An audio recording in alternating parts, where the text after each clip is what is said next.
Čus, čus, čus. Zdravím vás.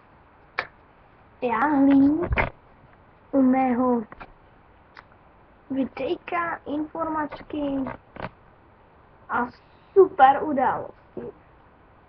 Ta super událost je, že za prvý, že se zítra, teda v sobotu pořádám livestream. Třetí věc je, kterou do toho moc nechci tahat, ale tam tady vyjede prsty. Tady. Tyhle. Tady někde. Tam vyjede, tady super. A ta třetí věc je, že jsem moc potěšený, že ty vole. Na ničím, ale že jsem moc potěšený, že mám někdy lajky.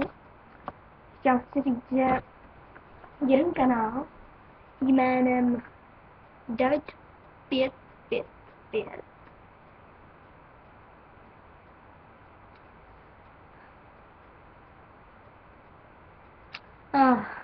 no dobře, já to řeknu, že tam točí dva úchylové, teda jenom jeden, který se jmenuje Roman Matějka, vydává se pod jménem Matěj Lancman. Matěj Lancman existuje, je to, můžete si ho najít na Facebooku, je to 15letý kluk, ale Roman Matějka je 10letý malý kluk, který se mnou, který ani nechodí do školy, já ho moc dobře znám. A pak tam s ním točí Samuel Vytiska, což je docela borec, já ho mám rád, takový normální kluk. Ale pokud na tohle sami díváš, tak ti chci říct, proč točíš s takovým ubožákem? Proč si neuděláš vlastní kanál, je to úplně klasický. Jenom tam prostě napíšeš založit kanál, tam dáš YouTube, vytvořit účet, a nebo můžeš točit se mnou, ale tak jako, já nevím, proč točíš s takovou nulou, jako je Roman, který umí úplný hovno, takže tak, to by bylo to. Ne,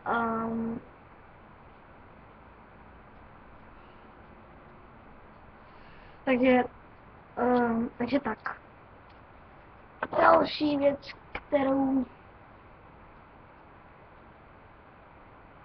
je tady zůstala, je ta věc, že něco úplně žužoučky ho teď držím v ruce. A to se úplně žužoučky jste právě viděli. Je to baterka, kterou prodávám za 5 korun. A kterou mám laser, který se mi rozbil, ale to je jedno, protože stejně funguje. Furt to svítí, takže to řešte. Takže mi tady úplně výrazně svítí oči, ale a mluvám se takhle tu zvuku předem, protože je to hrozný. Ještě bych se vám chtěl, jo, další věc je, ta nejžužovější věc je, že mám Fraps a od zítřka začínám natáčet hry a začínám hrou Uber Strike na Facebooku, multiplayerovou hrou, která je žužoučká. Ještě tam musím poladit něco s tím Frapsem, protože fakt nevím, co s tím je, ale zvládnu to a to je super. Takže můžete připravit na videjka, už to nebudou vlogy, videjka to budou. A to je lidičky velmi dobré. Jak vidíte můj ksicht, což se mi moc nelíbí, ale budíš. Už to tak holt je. Já už chci na ten strop. No, teď je slyšíte blbě, ale já si převedu sluchátka, už to se bude dobrý. Další věcí je more železo. Ne. Takže už točím pěkně dlouho a že už bych se na to taky mohl vystarat, takže s vámi tímto epickým pohledem rozloučíme, že bude tak všem. Pohled.